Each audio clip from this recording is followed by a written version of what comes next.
Bonjour, aujourd'hui j'ai décidé de vous proposer 2 vidéos par semaine. Je ne sais pas encore le rythme, comment dire, quand ça va être, lundi ou... Bon là on est vendredi, donc on va dire une le vendredi et une le mardi. Il y aura celle du vendredi qui sera sur la cèpe progressive et celle du mardi qui sera sur la cèpe rémitante. Parce qu'en fait on a deux types de sépiens, les personnes qui souffrent de sclérose en plaques. On a des personnes qui ont la forme rémitante, qui est la forme la plus souvent rencontrée, donc par poussée, et puis la forme progressive, soit d'emblée progressive, soit secondairement progressive, c'est-à-dire après une période de plus ou moins longue de poussée, on arrive à finalement l'évolution du handicap sans pousser, ou avec des poussées moins fortes, moins fréquentes. Alors dans mon cas, j'ai eu la dernière poussée remonte à 2010, mais bon, je me traite avec la Copaxone depuis maintenant bientôt 7 ans. Et c'est vrai qu'avant, sans être traitée, j'avais à peu près une poussée tous les 10 mois.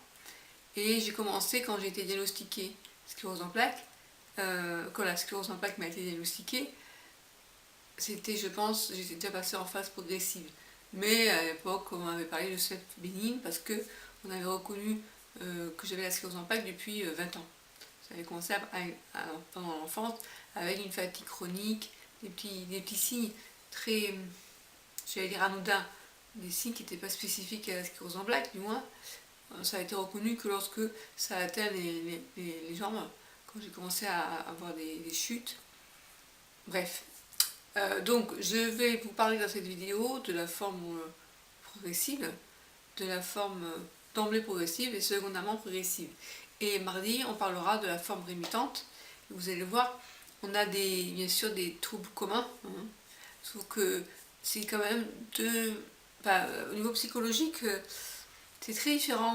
Moi qui ai connu les deux formes, d'abord sans le savoir, et après en ayant la maladie qui m'a été reconnue, quand on m'a expliqué ce que c'était qu'une poussée, j'ai eu des boules de cortisone, voilà. Donc, vous avez une phase où quand la maladie peut être très active au niveau poussé, ou bien très calme. Pendant des années, vous ne pouvez ne plus rien avoir du tout. Mais quand même, cette fatigue chronique qui reste, des petits troubles lancinants qui sont là. Et puis vous avez la période, la, la cèpe progressive, soit d'emblée progressive. Ça, je ne peux pas trop vous en parler parce que je n'ai pas connu. Soit la forme secondairement progressive, où l'avantage, c'est que, non, je vais vous en parler, l'avantage, c'est qu'on n'a plus de poussée, ou très peu. Moi, je vous dis, la première poussée que j'ai eue, ouais, après, c'est des signes un petit peu. Soit c'est une poussée très, très légère, soit alors c'était pas vraiment une poussée. En tout cas, la dernière poussée dont je me souviens, c'était en 2010. C'est ce qui a justifié que je prenne la Copaxone. Et j'ai gardé une faiblesse du côté gauche, aussi bien la jambe que le bras. Et l'avantage, parce que oui, comment tu fais pour trouver un avantage d'avoir la forme progressive? L'avantage, c'est qu'on a beaucoup moins de poussées, voire plus du tout. Et moi qui supportais très mal d'une part les poussées, parce que quand ça nous tombe dessus, c'est très difficile des fois à accepter.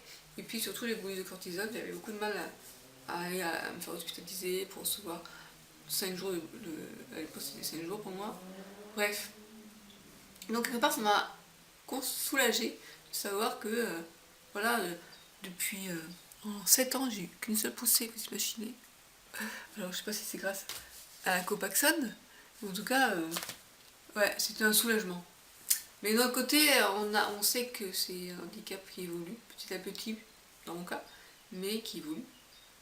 Et il n'y a pas du tout de rémission possible. Parce que les gens qui ont la forme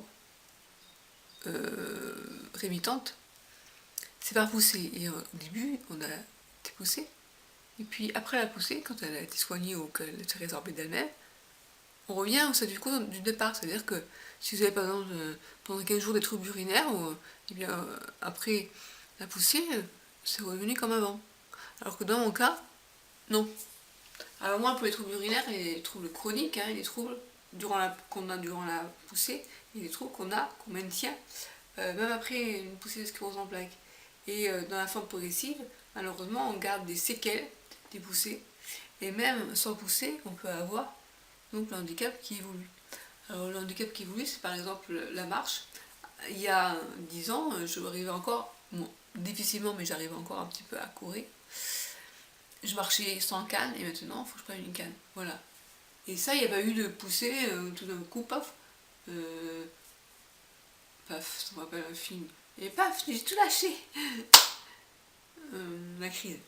Voilà. Ouais, non, c'est.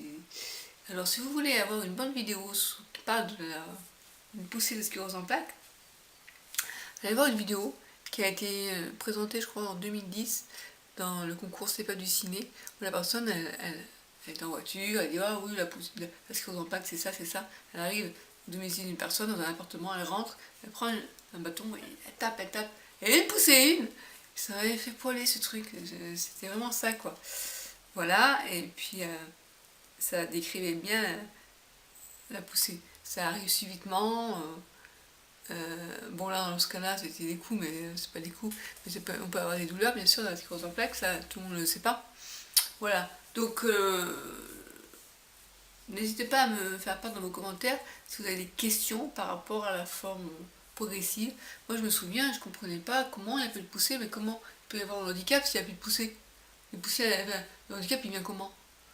Et ben, en fait c'est souvent au départ on avait des poussées, enfin dans mon cas en tout cas c'était secondairement, donc je connais bien, c'était des poussées quand progressivement, il y a pas de, après un bonus on va mieux, mais pas totalement, il reste des séquelles.